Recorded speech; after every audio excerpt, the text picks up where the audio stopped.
Selamat pagi para kader orang muda dimanapun Anda berada. Hari ini tanggal 5 Maret. Judul dari materi kita hari ini adalah ruang untuk bertumbuh. Adapun Samuel menjadi pelayan di hadapan Tuhan. Ia masih anak-anak yang tubuhnya berlilitkan baju efod dari kain lenan. Tetapi Samuel yang muda itu semakin besar dan semakin disukai, baik di hadapan Tuhan maupun di hadapan manusia.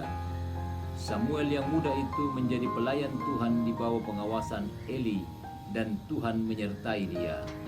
Dari 1 Samuel bab 2 ayat 18, ayat 26, dan bab 3 ayat 1 dan ayat 19.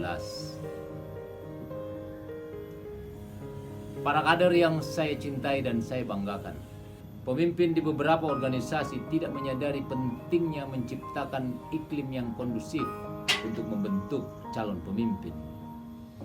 Untuk melihat hubungan antara lingkungan dan pertumbuhan, lihatlah alam. Salah satu hewan akuarium yang terkenal adalah ikan hiu. Jika Anda menangkap ikan hiu yang masih kecil dan menaruhnya di akuarium, ukuran tubuhnya akan menyesuaikan dengan lingkungan barunya. Panjangnya bisa hanya 6 inci, tapi dia sudah sangat dewasa. Tetapi ketika Anda melepaskan dia di laut, ukuran tubuhnya akan menyesuaikan dan kembali ke ukuran yang sebenarnya. Hal yang sama berlaku pada calon pemimpin. Beberapa dari mereka dimasukkan dalam organisasi ketika mereka masih kecil, dan lingkungan mereka membuat mereka tetap kecil dan tidak berkembang. Hanya pemimpin yang bisa mengontrol lingkungan organisasi mereka. Pemimpin bisa menjadi agen perubahan yang menciptakan iklim yang kondusif untuk pertumbuhan. Para kader yang saya cintai dan saya banggakan, hari ini kita belajar tentang ruang untuk bertumbuh. Referensi kita adalah Samuel.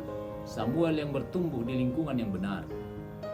Samuel diawasi oleh Eli dan Tuhan menyertainya.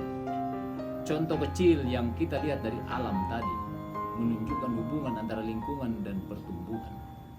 Ikan hiu yang kita kenal sebagai ikan yang besar bisa menyesuaikan diri di dalam akuarium yang kecil. Panjang tubuhnya bisa hanya mencapai 6 inci walaupun dia sudah sangat dewasa. Tetapi lihatlah, ketika ikan hiu yang ada di akuarium tadi kita bawa ke laut dan dilepaskan ke laut, dia bisa kembali menyesuaikan diri dengan lingkungan yang sebenarnya. Dia kembali ke ukurannya yang besar. Kita juga bisa menciptakan lingkungan yang baik untuk calon pemimpin yang handal, yang hebat, yang besar pada masanya nanti. Beberapa adik-adik kita sudah mengikuti organisasi kita sejak dia masih kecil. Tapi apakah organisasi yang kita ciptakan bisa cukup mendukung pertumbuhannya dengan benar? Ini hal menarik untuk diperhatikan. Sebagai pemimpin, kita semua diberi kesempatan untuk membentuk lingkungan pertumbuhan yang kondusif, yang bisa mencetak pemimpin yang besar. Para kader, Anda semua, termasuk saya, setiap hari harus bisa menyadari bahwa lingkungan bagi calon-calon pemimpin yang kita siapkan dan kita bentuk adalah ruang dan lingkungan yang betul-betul menjamin pertumbuhan mereka dengan baik dan benar. Sesuai dengan KMS, kalau Anda melihat bayi, mereka punya KMS, kartu menuju sehat.